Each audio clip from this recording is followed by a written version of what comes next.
Hello everyone, my name is Beena Chandwani और हम कर रहे हैं Maharashtra set 2021।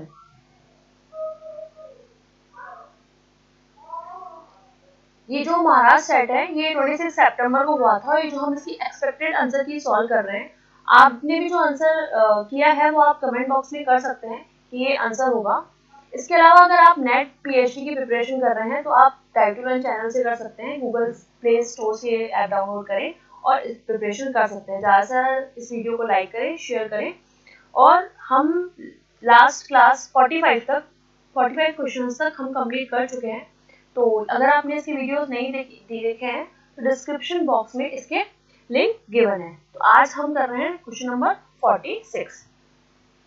Service marketing become difficult because of the following characteristics. Service marketing become difficult because of the following characteristics. Option number A, intangibility. Option number B, complexity of market. Option number C, tough market entry. Option number D, low demand. Service marketing की सबसे difficult जो characteristics होता है वो कौन सा होता है? कॉम्प्लेक्स होता है, टफ मार्केट एंट्री होता है, लो डिमांड होती है, क्या होता है? तो अगर हम ऑप्शंस की बात करें तो ऑप्शन नंबर ए है intangibility, option number B complexity of market, tough market entry and low demand. अब आप सर्विस मार्केटिंग की डिमांड बहुत ज़्यादा रहती है, इजीली मार्केट में एंट्री हो जाती है, कॉम्प्लेक्स प्रोसेस भी नहीं है। सबसे जो पर्टिकुलर क्वेश्चन का आंसर है वो है इंटेंजिबिलिटी। इंटेंजिबिलिटी का मतलब होता है कि जब भी पर्सन आपको अगर सर्विस दे रहा है तो आप उस पर्सन को उसकी सर्विस से अलग नहीं कर सकते। Service are intangible. सर्विस क्या है? इंटेंजिबल है because they can offer not be a seen taste. आप सर्विस को टेस्ट नहीं कर सकते, सीन नहीं कर सकते, स्मेल नहीं कर सकते बिफोर दे परचेज यानी परचेज करने से पर आप इसको टच फील नहीं कर सकते। बिहेवियर से, रिजल्ट से आपको सर्विस मार्केटिंग शो होती है। तो क्वेश्चन नंबर 46 का आंसर जो होगा यहाँ पर होगा इंटेंजिबिलिटी। ये सबसे मोस्ट डिफिकल्ट कैरेक्टरिस्टिक्स है सर्विस मार्केटिंग का। तो इस पर्टिकुलर क्वेश्चन का आंसर क्या है? Option number A, intangibility. Next question 47. The controllable variables a company puts together to satisfy target groups is called. Option number A. Option number A, marketing concept. Option number B, marketing efforts. Option number C, marketing control. Option number D, marketing mix. फिर से question एक बार read करते हैं। The controllable variables a company puts together to satisfy, यानी ऐसे variable जिनको हम control कर सकते हैं। और the controllable variables a company puts together to satisfy target groups is called. तो option number marketing concept, marketing efforts, marketing control and marketing mix. तो यहाँ पे जो इस पर्टिकुलर क्वेश्चन का आंसर है वो है marketing mix. मार्केटिंग मिक्स क्यों है? क्योंकि मार्केटिंग मिक्स में हम लोग 4P को इंक्लूड करते हैं, that is product, price, place and promotion. और ये सारे जो होते हैं फैक्टर्स, वो सारे के सारे फैक्टर्स बोले या वेरिएबल्स बोले, ये सारे के सारे कंट्रोलेबल होते हैं। The 4 controllable factor of the marketing mix, product, price, promotion and place, can be manipulate, यानी इनको हम चेंज कर सकते हैं according to demand to develop an effective marketing plan. जब भी हमें कोई भी इफेक्टिव मार्केट प्लान बनाना है तो हम इन वेरिएबल्स को हम मैनिपुलेट कर सकते हैं, इनको कंट्रोल कर सकते हैं। तो इसलिए मार्केटिंग मिक्स में 4P आते हैं, product, price, place and promotion. तो क्वेश्चन नंबर 47 इसका आंसर है option number D, marketing mix. Next question, shopping malls, supermarkets, हाइपरमार्केट्स come under which types of marketing? Shopping malls, supermarket, hypermarkets come under which types of marketing? Option number A, wholesale. Option number B, retail. Option number C, direct marketing. Option number D, agent marketing. तो इस particular question का answer वैसे B है। हम इसको और अच्छे से एक्सप्लेन करते हैं कैसे है। अगर मैं बात करूँ आपसे टाइप्स ऑफ रिटेल स्टोर, तो उसमें कौन कौन से आते हैं? सबसे first departmental store. Departmental store होता है जो बहुत वाइड रेंज ऑफ प्रोडक्ट को रखता है, बहुत सारे डिफरेंट प्राइस पे डिफरेंट वैरायटी ऑफ प्रोडक्ट जो ऑफर करता है, वो हमारा डिपार्टमेंटल स्टोर होता है। स्पेशल स्टोर की अगर मैं बात करूँ तो ये 1 and 2 specific category of product का रखता है और उसका स्कोप जो होता है प्रोडक्ट लाइन का वो काफी नैरो होता है। जबकि डिपार्टमेंटल स्टोर की बात करूँ तो यहाँ पे जो प्रोडक्ट का जो एक तरह से प्रोडक्ट लाइन का स्टोर होता है वो बहुत ज्यादा ब्रॉड होता है, प्रोडक्ट लाइन बहुत ज्यादा ब्रॉड होती है और स्पेशल में बहुत ज्यादा प्रोडक्ट लाइन नैरो होती है। इसके बाद नेक्स्ट अगर हम बात करें सुपरमार्केट की, तो most common type of retail outlet होता है ये इसमें क्या होता है कि सिर्फ कुछ ही प्रोडक्ट पे, मेन प्रोडक्ट पे ही फोकस किया जाता है, जो भी प्रोडक्ट बहुत ड्यूरेबल हो। तो रिटेल मार्केट में कौन कौन सा आया? Store, departmental store, special store, supermarket, convenience store होते हैं जो आपको बहुत जल्दी, जहाँ पे आपको आपके आसपास में एरिया में जो आपको कन्वीनियंटली बहुत अवेलेबल हो जाए, जिसके लिए आपको ज़्यादा परेशान होने की जरूरत ना हो, और जो आपको बहुत सुपर फास्ट सर्विसेज देता है, वो कौन से होते हैं? आपकी कन्वीनियंस स्टोर होता है। डिस्काउंट स्टोर अगर मैं बात करूँ तो जो बहुत आपको बल्क में परचेज करने के लिए डिस्काउंट देता है, वो डिस्काउंट स्टोर होगा। एंड हाइपर मार्केट्स वो होता है जो बहुत ह्यूज साइज, जो बहुत ज्यादा बल्कि प्रोडक्ट जहाँ पे मिलते हैं, जो आप बहुत ज्यादा सामान एक साथ परचेज कर लो, तो आपके हाइपर मार्केट्स होते हैं। तो रिटेल मार्केटिंग में कौन कौन से आते हैं? Departmental store, special store, supermarket, convenience store, discount store and hyper markets. तो इस particular question shopping mall, supermarkets and hyper markets, ये कौन सी मार्केटिंग में आते हैं? Shopping mall, supermarket and hyper markets कौन सी मार्केटिंग में आते हैं? ये आते हैं आपके रिटेल में। तो क्वेश्चन नंबर 48 क्वेश्चन का जो आंसर है वो है option number B, retail marketing. क्या है इसका answer? Option number B, retail marketing. Next question, the behavior that consumer use to search, purchase, use, evaluate and dispose of product is known as। फिर से question एक बार देखते हैं। The behavior, यहाँ पे किसी कंज्यूमर के बिहेवियर की बात हो रही है, जो use to search for purchase, जब भी वो प्रोडक्ट को सर्च करता है परचेज करने के लिए, यूज करने के लिए, इवेल्युएट करने के लिए, डिस्पोज करने के लिए प्रोडक्ट इज नोन एज, क्या बोलते हैं? Exploratory behaviour, purchase behaviour, consumer behaviour, search behaviour. Option number फिर से, purchase behaviour, consumer behaviour and search behaviour, exploratory behaviour. तो इस पर्टिकुलर क्वेश्चन का आंसर है कंज्यूमर बिहेवियर। कंज्यूमर बिहेवियर क्या होता है? According to Philip Kotler, the typical buying process involve 5 stages. Consumer जब भी किसी प्रोडक्ट को परचेज करता है तो उसको इन 5 स्टेज से एक तरह से देखना पड़ता है किसी भी प्रोडक्ट को परचेज करने के लिए। और वो स्टेजेस कौन सी है? सबसे पहले आपको प्रोडक्ट, जो प्रोडक्ट परचेज करना है उससे रिलेटेड प्रॉब्लम आइडेंटिफिकेशन करनी। किसी भी प्रोडक्ट को परचेज करने से पहले प्रॉब्लम आइडेंटिफिकेशन करना होता है। सेकंड, इंफॉर्मेशन सर्च करनी होती है। उसके बाद आपको इवैल्यूएशन करना होता है। आपके पास डिफरेंट अल्टरनेटिव्स होते हैं और उसमें से आपको इवैल्यूएशन करना होता है। Then purchase decision and last में पोस्ट परचेज डिसीजन।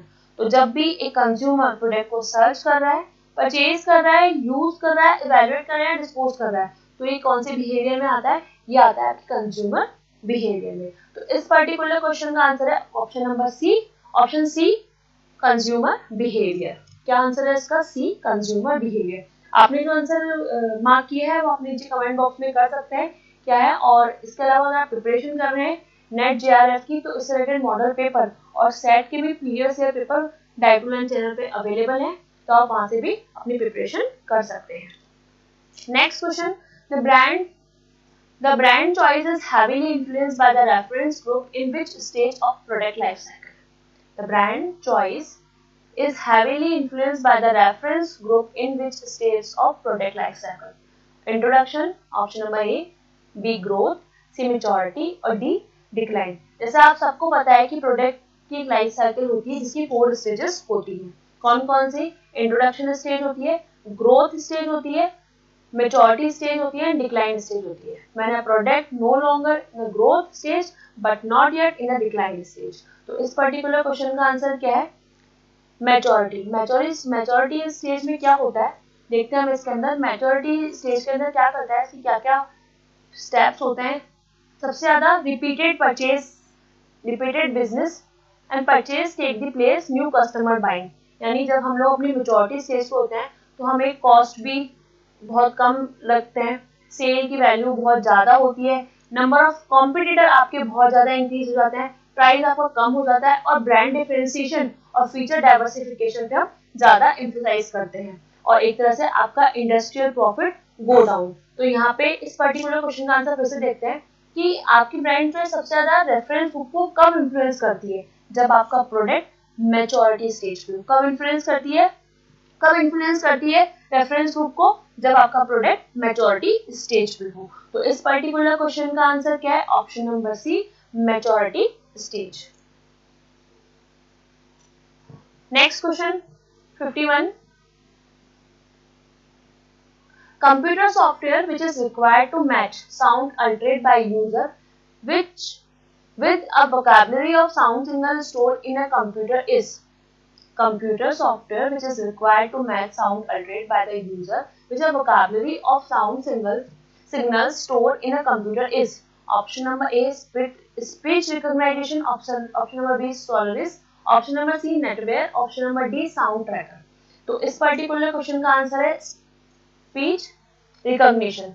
इसका अगर मैं आपको एग्जांपल दूं तो आईफोन के अंदर जब आप आईफोन यूज करते हैं तो उसमें आता है वो आप जब सीरी से बोलते हैं कि Siri call to this call to that, तो वो इसका बेस्ट एग्जांपल है.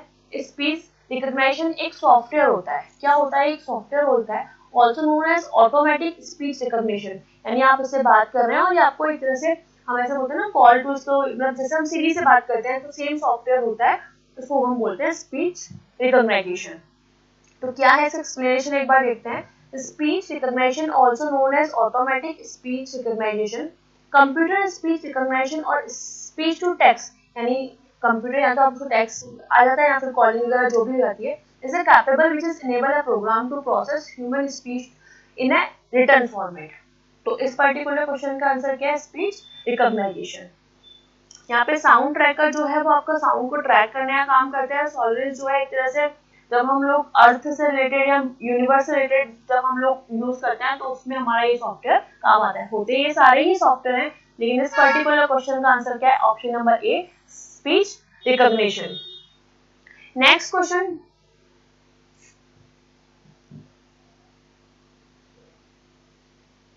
Which of the following is not a statement about the binomial probability distribution? सबसे पहले जब भी आप क्वेश्चन रीड करें इस नोट को पहले अंडरलाइन कर दे, क्योंकि इस नोट से बहुत सारे क्वेश्चन गलत होने के चांसेस होते हैं. तो यहाँ पे पूछा है कि कौन सा स्टेटमेंट बाइनोमिनल प्रोबेबिलिटी डिस्ट्रीब्यूशन का स्टेटमेंट नहीं है. Option number A each trial is independent, option number B outcome of each trial can be classified as either success or a failure, option number C the random variable of interest is continuous, option number D the probability of success may be a constant from trial to trial. तो binomial distribution क्या होता है? अगर हम बहुत short में मैं आपको समझाऊं, बाइनोमियल डिस्ट्रीब्यूशन होता है जिसमें दो वेरिएबल्स होते हैं. एक होता है सक्सेस और एक होता है फेलियर. तो हम जब भी again and again trial and trial करते हैं तो या तो सक्सेस आएगा या आपका फेलियर आएगा. दो ही चांसेस होते हैं ना, जैसे हमने उसको ट्राई किया तो या तो सक्सेस आएगा या फेलियर आएगा. तो यहाँ पे क्या है? तो अगर सक्सेस आया तो दोनों इंडिपेंडेंट है ना, यानी अगर सक्सेस आया तो इंडिपेंडेंट है और फेलियर आया तो वो भी इंडिपेंडेंट है. तो उसमें हर ट्रायल जो होता है ना, ईच ट्रायल जो होता है वो इंडिपेंडेंट होता है. फिर दो आउटकम होता है, मैंने आपको बताया, एक होता है सक्सेस और एक होता है फेलियर. यहाँ पे इंटरेस्ट की कोई बात मैंने आपको बताई नहीं है. और the probability of success must be constant. हम लोग बार बार ट्राई करते हैं तो उससे क्या होता है? आपके एक तरह से सक्सेस और फेलियर आने के चांसेस होते हैं. तो binomial probability distribution describe the distribution of the random variables by and number of the success, यानी ट्रायल्स होते हैं, इसमें एंड ट्रायल्स बोलते हैं. Experiment satisfy the following condition. सबसे पहले आइडेंटिकल ट्रायल्स होते हैं, दोनों म्यूचुअली एक्सक्लूसिव होते हैं, दोनों का एक दूसरे को कोई इफेक्ट नहीं पड़ता है, इंडिपेंडेंट होते हैं और ट्रायल्स इंडिपेंडेंट होते हैं. Probability of success on a single trial to equal to P. The value of a P remains constant throughout the experience. यानी यहाँ पे क्या है? दो ट्रायल्स हैं, बार बार आप प्रूव कर रहे हो तो या तो सक्सेस आएगा या फिर फेलियर आएगा. दोनों का आना इंडिपेंडेंट होता है. Each trial is independent. तो क्वेश्चन नंबर 52 का जो आंसर है वो है ऑप्शन नंबर सी, इसका राइट आंसर है. यहाँ पे मैंने कहा था आप नोट पे फोकस कीजिएगा कि कौन सा बाइनोमिनल प्रोबेबिलिटी डिस्ट्रीब्यूशन का कैरेक्टरिस्टिक्स नहीं है. तो the random variable of interest is continuous, इस पर्टिकुलर क्वेश्चन का राइट आंसर है. Next question, question number 53. The maximum probability of a type 1 error that the decision maker will be tolerate is called. Option number A critical value, option number B decision value, option number C level of significance, option number D probability value. यहाँ पे बोल रहा है कि trial 1 जो error होता है वो इस तरह से क्या उसकी वैल्यू होती है यहाँ पे. तो टाइप 1 एरर जो होता है ना, टाइप 1 एरर वो होता है जब हम एक तरह से हमारे नल हाइपोथेसिस को भी ट्रू करने की कोशिश करते हैं. जब हमारा नल हाइपोथेसिस ट्रू हो जाता है, दो तरह के हाइपोथेसिस होते हैं, फर्स्ट इज नल और सेकंड इज अल्टरनेट. क्या होता है मैं आपको नल और अल्टरनेट बताऊं. तो नल हाइपोथेसिस होता है जो बहुत अगर सिंपल लैंग्वेज में समझे तो नल हाइपोथेसिस होता है जो सब लोग बोलते हैं कि ऐसा होगा, लेकिन अल्टरनेट हाइपोथेसिस वो होता है जो एक रिसर्चर ट्रू करना चाहता है, जो एक रिसर्चर ट्रू करना चाहता है वो तो होता है अल्टरनेट, और जो सब लोग बोल रहे होते हैं वो होता है एक तरह से नल हाइपोथेसिस। तो जब आपका नल हाइपोथेसिस सही होने के बाद भी रिजेक्ट हो जाता है, जब आपका नल हाइपोथेसिस सही होने के लिए when it is actually true फिर भी वो रिजेक्ट हो जाता है, वो होता है आपका टाइप 1 एरर, जिसको हम बोलते हैं अल्फा, जिसको हम क्या बोलते हैं अल्फा।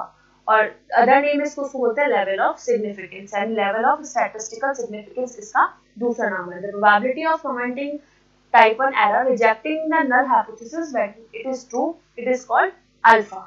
टाइप 1 एरर को हम अल्फा भी बोलते हैं एंड लेवल ऑफ सिग्निफिकेंस भी बोलते हैं। तो इस पर्टिकुलर क्वेश्चन का आंसर है टाइप 1 एरर का level of significance, option number C. Level of significance इसका राइट आंसर है और जो है option number C. Question number 53 का आंसर है C. Sampling frame is a random sample, a biased sample, a probability sample, list of all unit of the population। सबसे पहले मैं आपको पॉपुलेशन बताती हूँ। पॉपुलेशन फॉर एग्जांपल, मुझे अगर किसी भी चीज की स्टडी करनी है तो मैंने उसकी स्टडी करी तो ये पूरी हो गई मेरी पॉपुलेशन, ये हो गया मेरा पॉपुलेशन। और अगर मैंने इसके छोटे से पार्ट को टेस्ट किया तो ये हुआ मेरा सैंपल। तो जब हम पूरी पॉपुलेशन में से कुछ पार्ट को टेस्ट करते हैं वो होता है हमारा सैंपल। ये माना जाता है कि इस छोटे से पार्ट में, ये पूरा छोटा सा पार्ट जो हमारा सैंपल है ये हमारी पूरी पॉपुलेशन को रिप्रेजेंट कर रहा है, यानी सेम कैरेक्टरिस्टिक्स होंगे जैसे जो आपकी पॉपुलेशन में, जो पॉपुलेशन के कैरेक्टरिस्टिक्स होंगे हमने उसी पॉपुलेशन में से जब सैंपल निकाला है तो सेम कैरेक्टरिस्टिक्स होने के चांसेस ज्यादा होते हैं। तो पॉपुलेशन, फिर इसमें से सैंपल फ्रेम और फिर सैंपल। तो इस क्वेश्चन का जो राइट आंसर है वो है option number D, list all the units of the population. Sample frame क्या होता है, जिसमें पॉपुलेशन के सारे कैरेक्टरिस्टिक्स हो, सारी यूनिट्स हो, वो क्या होता है हमारा सैंपल फ्रेम। तो क्वेश्चन नंबर 54 का आंसर है option number D, option D, list all the units of population. Correlation refers to, option number A, correlation refers to, question number 55। Correlation क्या है, causal relationship between two variables, proportion variance that two variables shares, a statistical method that only be used the correlation research design and the associate between the two variables। correlation क्या है, correlation वो है जो आपको एक तरह से degree बताता है, डायरेक्शन बताता है कि दो वेरिएबल्स के बीच में या दो यूनिट के बीच में क्या डायरेक्शन होगा, क्या उनकी डिग्री होगी। किसने दिया था, ये कार्ल पियर्सन ने दिया था। जबकि अगर मैं रिग्रेशन की बात करूं तो रिग्रेशन क्या होता है, जो एक तरह से कॉज एंड इफेक्ट रिलेशनशिप बताता है, जो एक तरह से कॉस्ट और इफेक्ट रिलेशनशिप बताता है, जो किसने दिया था, फ्रांसिस गल्टन ने दिया था। तो यहाँ पे कोरिलेशन का मतलब क्या है, the correlation explore the associate between the two and more variables, जो एक तरह से एसोसिएट बताता है, जो एक तरह से डिग्री बताता है, डायरेक्शन बताता है किसके, दो वेरिएबल्स के बीच में, वो होता है कोरिलेशन। तो इस पर्टिकुलर क्वेश्चन का आंसर क्या है, option number D. Next question, kaizen is based on the principle. Kaizen किस पे बेस्ड है, रेडिकल रिस्ट्रक्चर पे, वन टाइम चेंज पे, स्मॉल गोइंग चेंज पे एंड टाउन डाउन चेंज पे। यहाँ पे काइंजन किस पे बेस्ड है, तो इस पर्टिकुलर क्वेश्चन का आंसर है स्मॉल ऑनगोइंग चेंज पे। The four main kaizen principle, visual, measure, improve and process. यहाँ पे रिपीट में काइंजन किस पे बेस्ड होता है, हम छोटे छोटे जो चेंजेस करते हैं, जो हम अपनी चीजों को इम्प्रूव करने के लिए, कंसिस्टेंसी बनाने के लिए, चीजों को और इम्प्रूव करने के लिए जो छोटे छोटे चेंजेस करते हैं वो होता है हमारा काइंजन प्रिंसिपल। नेक्स्ट है इसके बाद question number 60। DMAIC is the process associate with PRT, PERT, जिसको प्रोजेक्ट मैनेजमेंट में ये मेथड यूज किया जाता है, EPRT, six sigma and queen theory. तो यहाँ पे ये जो डायनेमिक जो है वो रिलेटेड है सिक्स सिग्मा, जैसे डिफाइन, मेजर, डी मतलब डिफाइन, एम यानी मेजर, ए यानी एनालिसिस, सी यानी कंट्रोल और आई यानी इम्प्रूव। तो ये जो 5 स्टेप्स हैं ये रिलेटेड है किससे, आपके सिक्स सिग्मा में। जबकि आपका पीआरटी जो है performance evaluation project technique, performance evaluation review technique जो है वो आपके प्रोजेक्ट मैनेजमेंट से रिलेटेड है। ERP भी आपके प्रोजेक्ट मैनेजमेंट से रिलेटेड है। और क्यूइंग थ्योरी क्या है? ये एक थ्योरी होती है या एक लाइन ऑफ पीपल बोल सकते हैं या लाइन ऑफ व्हीकल बोल सकते हैं जो अपने टर्न का वेट करते हैं। ये सब थ्योरी जो है सब आपके स्टैटिस्टिकल की थ्योरी है और प्रोजेक्ट मैनेजमेंट में भी ये यूज की जाती है। तो इस पर्टिकुलर क्वेश्चन का आंसर क्या है? Six sigma. Plug and play innovation in digital producer refers to IT products that are plugged into mobile device, game that can be played over the innovative device, adding and providing a product or service over the platform, and D, innovation that can be played without plugging into the platform. तो इस particular question क्या है? IT product, जितने भी IT products हैं वो जितने भी प्लग किए जाते हैं कहाँ पे? आपके मोबाइल डिवाइस में, तो वो क्या होता है? प्लग एंड प्ले इनोवेशन होता है। तो क्वेश्चन नंबर 62 का जो राइट आंसर है वो है option number A, IT product that are be plug into mobile device. IT, next question, IT is understood as a artifacts file information system. Option number A, the collection of all artifacts in the entire organization. Next, option number B, the manner in which IT artifacts in an organization are used by its people. The collection of all artifacts used by various functions in an organization within an organization. And next, last option जो है D, the collection of all the artifacts used by the various function is an organization to respond to information on its work. तो इस particular question का है IT information क्या है? जो कि सारे एक तरह से पूरे ऑर्गेनाइजेशन के आर्टिफैक्ट को कलेक्ट करती है, वो होता है आपका इंफॉर्मेशन सिस्टम। ऐसा आर्टिफैक्ट इंफॉर्मेशन सिस्टम जो ऑर्गेनाइजेशन के सारे ऐसा ऑर्गेनाइजेशन जो sorry the collection of all artefacts in the entire organisation, यानी जो सारे ऑर्गेनाइजेशन के कलेक्शन को इकट्ठा करे वो आपके आर्टिफैक्ट्स होते हैं। नेक्स्ट है data mining requires. Question number 63. Data mining requires option number A, large quality of mining data stored over a period of time. Lots of tactical data. Option number C, several tab device to store. यहाँ पे next क्या है? एक minute. Data mining requires large quality of mining data stored over a period of time. Lots of tactical data. Several tabs device to store archivals data. Option number D, large main frame computers. तो data mining क्या होता है? Data mining वो होता है जो बहुत large quality of data जो होता है स्टोर कर लेता है over a period of time. Data mining क्या होता है? जो बहुत लार्ज क्वालिटी ऑफ डेटा एक तरह से स्टोर कर लेता है ओवर पीरियड ऑफ टाइम, उसको हम बोलते हैं data mining.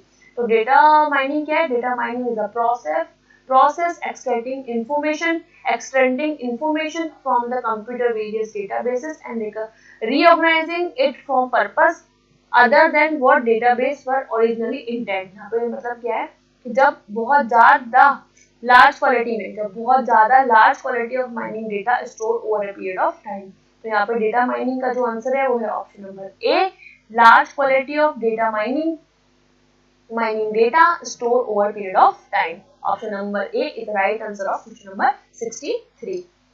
The principle of comparative advantage in the context of international trade was firstly put forward by.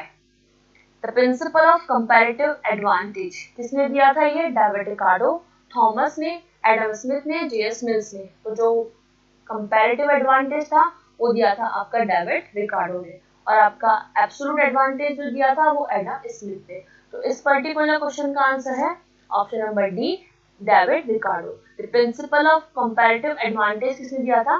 David Ricardo ने। तो आज के लिए सिर्फ इतना सा। अगर आपको वीडियो लाइक समझ में आया तो आप उसको लाइक एंड शेयर कर सकते हैं। इसके अलावा आप अपनी प्रिपरेशन डाइटोलन चैनल प्ले स्टोर से डाउनलोड करके भी कर सकते हैं, और ये सारे पेपर्स जो हैं डाइटोलन के चैनल पे अवेलेबल हैं। और आपको अगर किसी भी क्वेश्चन में प्रॉब्लम है तो आप कमेंट कर सकते हैं। तो आज के लिए सब इतना सा। Thank you so much.